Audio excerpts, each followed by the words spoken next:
video kali ini, kita kembali belajar pada tema 5, subtema 1, muatan pelajaran Bahasa Indonesia. Menjelaskan informasi penting dalam teks non-fiksi. Teks non-fiksi adalah teks yang berisi informasi berdasarkan fakta atau kenyataan. Teks non-fiksi dapat kita temukan dalam artikel surat kabar atau majalah. Contoh teks non-fiksi antara lain esai, jurnal tentang sejarah atau ilmiah, biografi, serta karya sastra. Teks non-fiksi dapat dipahami isinya jika kita dapat menggali informasi teks tersebut. Untuk menggali informasi teks non-fiksi, kita perlu membaca dengan saksama teks tersebut. Langkah selanjutnya adalah dengan menjawab pertanyaan berdasarkan teks yang telah dibaca. Ayo simaklah contoh teks non-fiksi berikut. Makanan hewan. Jenis makanan hewan dibedakan menjadi dua, yaitu tumbuhan dan hewan lain. Ada hewan yang hanya memakan satu bagian tumbuhan. Ada pula hewan yang memakan lebih dari satu bagian tumbuhan. Bagian tumbuhan yang bisa dijadikan makanan hewan yaitu daun, batang, buah, dan biji. Daun merupakan bagian tumbuhan yang paling sering dijadikan makanan hewan. Selain tumbuhan, ada beberapa hewan yang memakan hewan lain. Biasanya, hewan yang berukuran kecil menjadi mangsa bagi hewan yang berukuran besar. Misalnya, serangga menjadi makanan bagi katak dan cecak. Tikus menjadi makanan bagi kucing. Dan kelinci menjadi makanan bagi burung elang. Kita sudah membaca teks berjudul Makanan Hewan. Teks tersebut menjelaskan jenis-jenis makanan hewan. Ayo kita jawab pertanyaan berdasarkan teks tersebut. Berikut ini adalah contoh pertanyaan berdasarkan teks makanan hewan. Pertanyaan yang pertama, apa saja jenis makanan hewan? Jenis makanan hewan adalah tumbuhan dan hewan lain. 2. Apa saja bagian tumbuhan yang bisa dijadikan makanan hewan? Bagian tumbuhan yang bisa dijadikan makanan hewan yaitu daun, batang, buah, dan biji. 3. Binatang apa yang biasanya memangsa serangga? Binatang yang biasanya memangsa serangga adalah katak dan cecak. Menentukan ide pokok dalam teks non-fiksi. Ide pokok teks adalah inti permasalahan dari suatu teks. Ide pokok berisi gagasan dasar mengenai suatu hal atau kejadian yang ingin disampaikan oleh pembuat teks. Untuk dapat menentukan ide pokok teks, kamu perlu membaca teks dengan saksama. Ayo simaklah teks berikut. Ekosistem yang terdapat di bumi dapat dikelompokkan ke dalam beberapa jenis.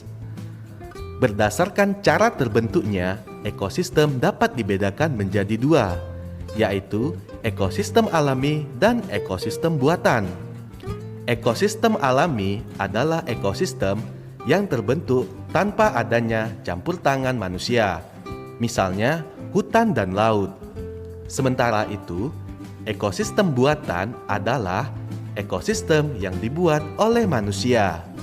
Contoh ekosistem buatan yaitu sawah, kolam, dan akuarium. Pada paragraf tersebut, kalimat inti terdapat pada kalimat kedua, yaitu berdasarkan cara terbentuknya, ekosistem dapat dibedakan menjadi dua, yaitu ekosistem alami dan ekosistem buatan. Oleh sebab itu, ide pokok dari paragraf dapat ditemukan pada kalimat inti tersebut. Ide pokok dari paragraf tersebut adalah jenis ekosistem berdasarkan cara terbentuknya. Menemukan ide pokok dan informasi yang didengar. Untuk menemukan ide pokok dan informasi penting, kamu dapat memperhatikan hal-hal berikut. Dengarkanlah teks non-fiksi yang dibacakan dengan saksama. Catatlah kata-kata kunci yang terdapat dalam setiap paragrafnya. Gunakan kata tanya apa, siapa, di mana, kapan, mengapa, dan bagaimana untuk membantu menemukan ide pokok dan informasi penting pada setiap paragraf. Membuat ringkasan teks non-fiksi. Ringkasan merupakan informasi mengenai suatu hal atau kejadian yang disampaikan secara lebih singkat dan padat dari teks aslinya. Membuat ringkasan teks non-fiksi merupakan menyajikan teks non-fiksi secara lebih singkat dengan mengambil intisari atau ide pokok dari teks. Berikut ini adalah hal-hal yang perlu diperhatikan saat membuat ringkasan teks non-fiksi. Pertama, membaca teks non-fiksi dengan saksama. Menentukan ide pokok setiap paragraf pada teks non-fiksi. Menyusun ide pokok tersebut ke dalam beberapa kalimat menggunakan bahasa sendiri. Dan yang terakhir, memperhatikan pemilihan diksi dan ejaan sesuai dengan EYD. Ayo simaklah teks berikut. Indonesia dikenal sebagai negara kepulauan karena wilayahnya terdiri atas pulau-pulau.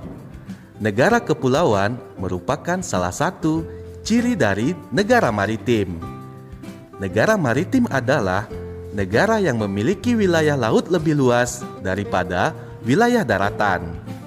Indonesia merupakan salah satu negara maritim karena memiliki wilayah laut yang luas.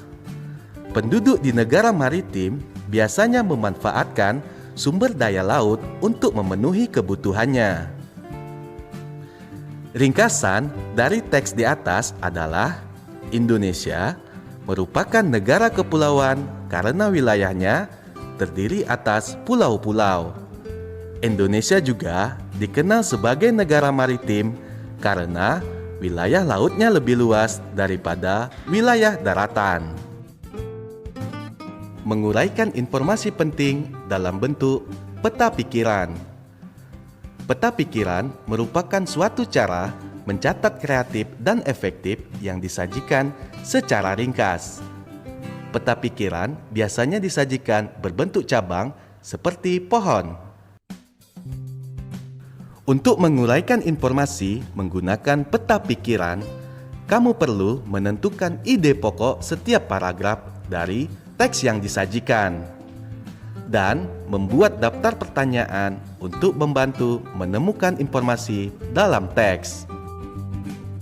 Ayo simaklah teks berikut.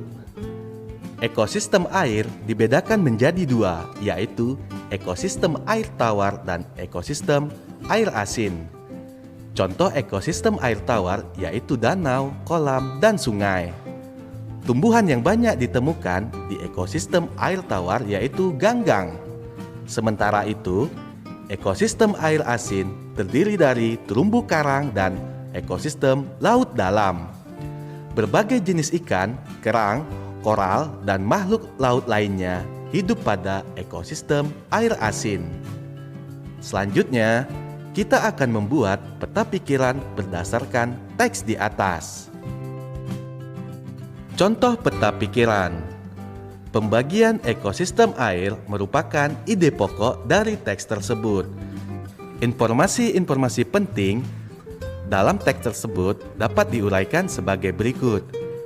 Ekosistem air dibedakan menjadi ekosistem air tawar dan ekosistem air laut. Contoh ekosistem air tawar yaitu danau, kolam, dan sungai. Contoh ekosistem air asin yaitu terumbu karang dan ekosistem laut dalam. Mempresentasikan informasi dalam peta pikiran yang telah dibuat. Ayo ingat kembali cara menemukan informasi penting dalam bentuk peta pikiran. Kamu perlu menentukan ide pokok yang terdapat pada setiap paragraf. Setelah itu, kamu dapat menyajikan dalam bentuk peta pikiran. Peta pikiran yang kamu buat dapat kamu jelaskan secara lisan melalui presentasi. Untuk mempresentasikan informasi dalam peta pikiran, kamu perlu memperhatikan hal-hal berikut. 1. Sikap tubuh yang tegap ketika presentasi. 2. Adanya kontak mata dengan pendengar. 3. Penggunaan lafal dan intonasi ketika menjelaskan. Dan yang keempat, pemilihan kata yang tepat ketika mengucapkan salam pembuka dan penutup.